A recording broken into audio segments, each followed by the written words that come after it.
Herkese merhaba arkadaşlar, kanalıma hoş geldiniz. Yepyeni bir videoyla karşınızdayım. Arkadaşlar, bugünkü videomuzda Türkiye'nin güzeller güzeli Demet Özdemir'den yepyeni görüntüler geldi.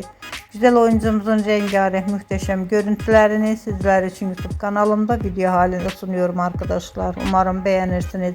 Videomu beğendiyseniz kanalımı izlemeyi ve bildirim butonuna basmayı unutmayın. Şimdilik benden bu kadar olsun. Yeni videomuzda görüşmek üzere.